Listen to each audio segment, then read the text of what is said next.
ఈరోజు మళ్లీ మన రోడ్ల మీదకి రావాల్సిన దుస్థితికి కారణం వల్లభనేని అనిల్ కుమార్ ఒక అవినీతి పరుడు. ఈ అవినీతి పరుడికి అవినీతి మంత్రిగా ఉన్నటువంటి తుమ్మల నాగేశ్వరరావు గారు కోఆపరేటివ్ సొసైటీ మంత్రి గారు ఆయనను కాపాడుతున్నాడని చెప్పేసి సాక్షాత్ అవినీతి అనిల్ గారు చెప్తా ఉన్నారు. అదేవిధంగా కోఆపరేటివ్ సొసైటీ కమిషనర్ ఉన్నటువంటి రఘునందన్ రావు గారు కూడా ఈ అవినీతిలో భాగస్వామ్యం పంచుకొని పేద సినిమా కార్మికులు పొట్టగొడతా ఉన్నారు. కాబట్టి ఈ అవినీతి పరులందరినీ కూడా అరెస్ట్ చేయాలి. మంత్రి తుమ్మల నాగేశ్వరరావు గారిని బర్తరఫ్ చేయాలి. ముఖ్యంగా ప్రజా ముఖ్యమంత్రి రేవంత్ రెడ్డి అన్న గారు గతంలో సినీ కార్మికులకు న్యాయం చేస్తానని కాంగ్రెస్ పార్టీ ఎన్నికల మేనిఫెస్టోలో 34వ పాయింట్ గా చేర్చడం జరిగింది. కానీ ఈ 18 నెలల నుంచి ఏ రోజు కూడా సినిమా కార్మికుల గురించి పట్టించుకున్న దాఖలాలు లేవు. పైగా ఈ అవినీతి అనిల్ గారు మొత్తం కూడా అన్ని పార్టీలు చుట్టొస్తా ఉన్నాడు. ఈయన ఏమంటా ఉన్నాడు, సుప్రీంకోర్టులో జడ్జీలను కూడా నేను కొనగలుగుతాను, నాకు అసలు న్యాయం మీద చట్టం మీద నాకు ఏ మాత్రం కూడా నమ్మకం లేదు, నా అవినీతి సొమ్ములో మంత్రులే ఉన్నారు, అవసరం కూడా ప్రభుత్వాన్ని పడగొడతా అంటా ఉన్నాడు. కాబట్టి వెంటనే అనిల్ అరెస్ట్ చేయాలి, ఆస్తులు మొత్తం కూడా జప్తీ చేయాలి, ఈ రఘునందన్ రావు గారిని అరెస్ట్ చేయాలి, ముఖ్యంగా మంత్రి తుమ్మల నాగేశ్వరరావు గారిని బర్తరఫ్ చేయాలి.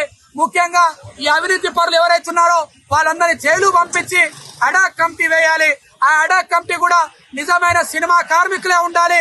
దాంట్లో మా కస్తూరి శ్రీనివాస్ గారు, అదేవిధంగా మా మద్దినేని రమేష్ గారు లాంటి సినీ కార్మిక నాయకులు ఉండాలి తప్ప దొంగలు, దుర్మార్గులు, దోపిడీదారులు ఉండొద్దు. గత 5 సంవత్సరాలుగా మేము పట్టు వదలని విక్రమార్కులాగా పోరాడుతా ఉంటే ఈ సుప్రీంకోర్టు మనకు న్యాయం చేసింది. కానీ సుప్రీంకోర్టులో జడ్జీలను కూడా నేను కొనగలిగాను, నన్ను ఎవడేం చేయలేడని చెప్పేసి ఈరోజు అనిల్ గారు మొత్తం కూడా చిత్రపురిలో తొడలు కొడుతూ మీసాలు వెలేస్తూ ఈ రోజు ఆ భయానికి జూనియర్ ఆర్టిస్ట్ ఈ నెల రోజులలో దాదాపుగా 12 మంది చనిపోయారు. ఈ అవినీతి పరుడు ఎక్కడ మమ్మల్ని చంపేస్తాడో, ఈ అవినీతి ఉద్యమంలో భాగస్వామ్యమైతే మమ్మల్ని ఎక్కడ చంపేస్తారని చెప్పి భయానికి తిండి లేక బిక్కుబిక్కుమనుకుంటూ పనులు లేకుండా మా పోరాటంలో భాగస్వామైనటువంటి మా సోదరులు 12 మంది చనిపోయారు. ఇప్పటికైనా ప్రభుత్వం స్పందించాలి. గౌరవ ముఖ్యమంత్రి గారికి మళ్లీ విజ్ఞప్తి చేస్తా ఉన్నాం, మీరు అవినీతిని క్షమించరు, మీతో కలిసి పనిచేసిన మీ తమ్ముడిగా అడుగుతున్నాను. అన్నా రేవంత్ అన్న, తెలంగాణ ఉద్యమంలో మనం ఎట్లా కొట్లాడినామో అంతకంటే ఎక్కువ మేము పోరాడం. 3,800 కోట్ల స్కామ్ ఇది. మహానుభావుడు ప్రభాకర్ రెడ్డి గారు తన ఆస్తి నమ్మి పేద సినిమా కార్మికులు న్యాయం చేయాలని వస్తే ఈ అవినీతి పరులు మొత్తం కూడా దాచుకొని సినీ కార్మికుల గుండెల మీద అంతా ఉన్నారు. మీ పార్టీ ఎన్నికల మేనిఫెస్టోలో 34వ ఎజెండాగా ఉంది, దాన్ని వెంటనే మీరు అమలు చేయాలి. అదేవిధంగా గౌరవ ఉప ముఖ్యమంత్రి తెలంగాణ బిడ్డ మా అన్న బట్టి విక్రమార్క గారు గతంలో అసెంబ్లీలో మాట్లాడారు. ఏం చెప్పారో, ఈ గతంలో ఉన్న ప్రభుత్వం దాచుకున్నది.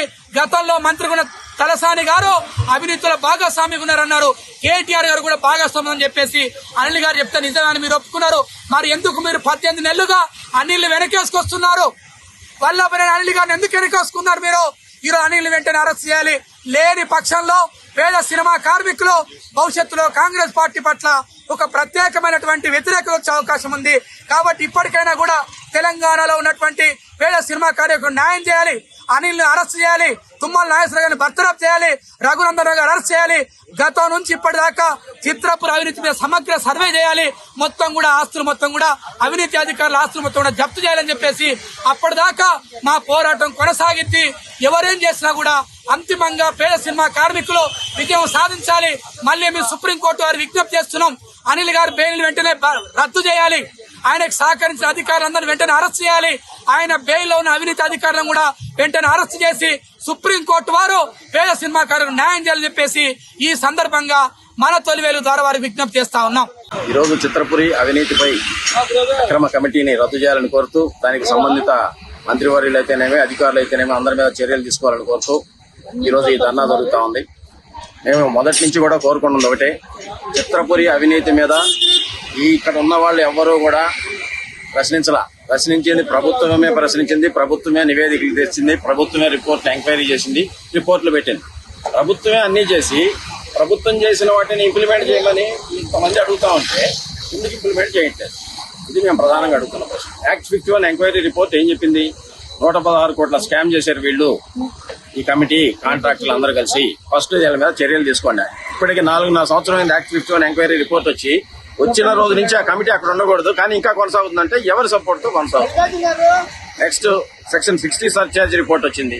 36 కోట్లు వీళ్ళ నుంచి కలెక్ట్ చేయమని, ఇంతవరకు ఒక పైసా కలెక్ట్ చేయలేదు. ఎవరు దీని కారకులు? ప్రభుత్వ అధికారులు కాదా? అలాగే నెక్స్ట్ 18225 అనే రిట్ నెంబర్ 18225/2021 ఒక ఆర్డర్ పాస్ చేసింది. ఈ కమిటీ మీద చర్యలు తీసుకోనండి. గౌరవ తెలంగాణ ఉన్నత న్యాయస్థానం. ఇంతవరకు అధికారులు కానీ ప్రభుత్వం కానీ ఎవరు చర్యలు తీసుకోలేదు. అలాగే 46502/2022 అనే రిట్ తోటి ఎంటైర్ సినిమా ఎవరికైతే అఫీషియల్ ఫైమెన్ కమిటీ అలాట్ చేసిందో వాళ్ళకే ఇల్లు పెట్టమంది, ఇంతవరకు పెట్టలేదు. అలాగే 26502 అది కూడా అలాగే చెప్పింది. బాబు వీళ్ళందరి మీద చర్యలు తీసుకోలేదు. 7642 ఈ కమిటీని రద్దు చేయమని చెప్పి చర్యలు తీసుకోమని చెప్పి మన కస్తూరి గారు వేసిన రిట్ లో చెప్పింది. ఇంతవరకు చర్యలు లేవు. అంటే దాదాపు 18-20 రిట్లు తెలంగాణ హైకోర్టులో ఆర్డర్లు వస్తే చర్యలు లేవు. చర్యలు తీసుకుని అధికారుల మీద కంటెంప్ట్ వేస్తే చర్యలు లేవు. 4000 కంటెంప్ట్ కేసులు హైకోర్టులో ఈ రోజు ప్రభుత్వ అధికారుల మీద ఉన్నాయంటే ఎట్లా న్యాయం జరుగుతుందని ప్రశ్నిస్తా ఉన్నాం. ప్రభుత్వ అధికారులు ఇంత యథేచ్ఛగా లూటీ చేస్తా ఉంటే ఈ తెలంగాణ సమాజాన్ని ఏ విధంగా న్యాయం జరుగుద్ది? దాని మీద న్యాయ వ్యవస్థ కనుక ఇంత తీవ్రంగా స్పందించకపోతే, ఇంత ఆలస్యంగా స్పందిస్తే ఏ విధంగా ప్రజలు బాగుపడతారు? ఏ విధంగా ఈ వ్యవస్థలు ధ్వంసం కాకుండా ఇంకా కొనసాగుతూ అలాగే వెళ్తున్నాయంటే కారణం న్యాయ వ్యవస్థ కూడా పాత్ర ఉంది ఇందులో. కాబట్టి ఇప్పటికైనా డిమాండ్ చేస్తుంది ఈ ధర్నాన్ని ఉద్దేశించి ప్రత్యేకంగా ఇప్పుడున్న ప్రజెంట్ కమిటీని రద్దు చేయాలి. ఎప్పుడో 4.5 సంవత్సరాల క్రితం రద్దు చేయాల్సిన కమిటీని ఇప్పటికైనా రద్దు చేయండి.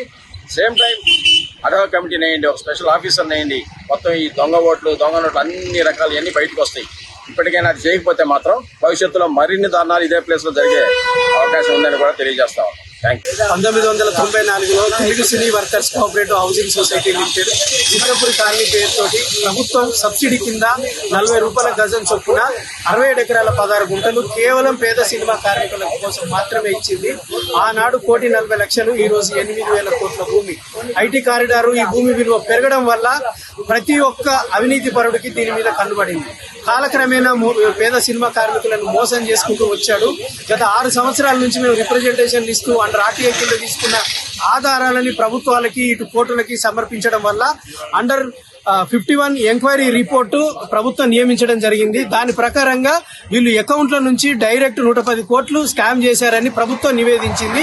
ఆ తర్వాత ఫ్లాట్ల రూపంలో మరొక 300 కోట్లు, భూమి రూపంలో ఒక 3,000 కోట్లు, ఇలాగ రకరకాలుగా ఈ అవినీతి జరిగిందని ప్రభుత్వం నివేదించింది.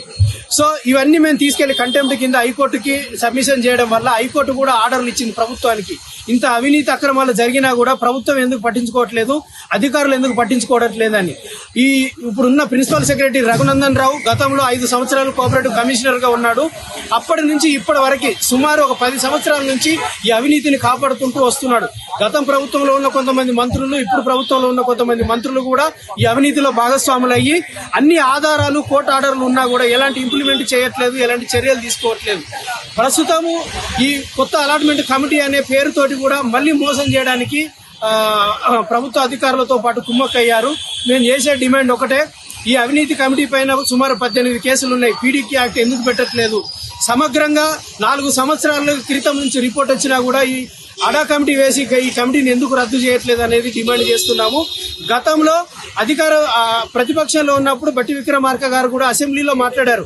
ఇంత అవినీతి జరిగింది, పేద సినిమా కార్మికులు చాలా ధర్నాలు చేసి ఇబ్బందులు పడుతున్నారని. ఇప్పుడు ఈ కాంగ్రెస్ ప్రభుత్వం వచ్చి దాదాపు 1.5 year అయింది. అందులో కాంగ్రెస్ మేనిఫెస్టో 34 కూడా చిత్రపురి అవినీతి ప్రక్షాళనే. కావున ఇమ్మీడియట్గా ఇప్పుడు రేవంత్ రెడ్డి గారు దీన్ని ఇనిషియేటివ్ తీసుకొని మీ ఆధ్వర్యంలోనే ఒక సిట్టింగ్ జడ్జి ఆధ్వర్యంలో దీన్ని సమగ్రంగా విచారణ జరిపించి ఈ దోషులను శిక్షించవలసిందిగా, అధికారులను కూడా ఇమ్మీడియట్ బర్తరఫ్ చేయాల్సిందిగా మేము ఈ ధర్నా ద్వారా డిమాండ్ చేస్తున్నాం. Thank you. ఆఫీసులో సార్ 3 నెలల నుంచి పేమెంట్లు ఇట్లా జనాలు చచ్చిపోతారు, తిండిలేక ఆకలితోటి ఉంటాకి ఇల్లు లేక. ఎందుకు సార్ ఈ ప్రభుత్వం ఎందుకు, ఈ నాయకులు ఎందుకు జనాలు కాపాడినప్పుడు? హీరోలు ఉన్నారు ఎందుకు చిరంజీవి గారు పట్టించుకోవట్లేదు? ఈ మహేష్ బాబు గారు ఉన్నారు ఎందుకు? ఆయన ఒక హీరో అయ్యండి 3 ఊర్లు ఎక్కడో దత్తా తీసుకుని పోషించడం కాదు. మీ సినిమా వాళ్ళు మీరు కాపాడలేనప్పుడు ఎందుకు సార్ మీరు? పవన్ కళ్యాణ్ గారు ఉన్నారు, ఆయన పట్టించుకున్నారు, ఆయన కూడా పట్టించుకోవట్లేదు. ఈ సినిమా జూనియర్స్ ని మేముంటే కదా మీరు బతుకుతారు. మా వాళ్ళ కదా మీరు సినిమాలు చేసేది సార్. మీరు పట్టించుకోకుండా ఎలా? మహేష్ బాబు గారు ఇన్నేళ్ళ నుంచి మీరు మీ సినిమా జూనియర్ గా చేస్తాం మేము, 30 ఏళ్ళ నుంచి మీరు చిన్నపిల్లడప్పుడు చేస్తాం మేము.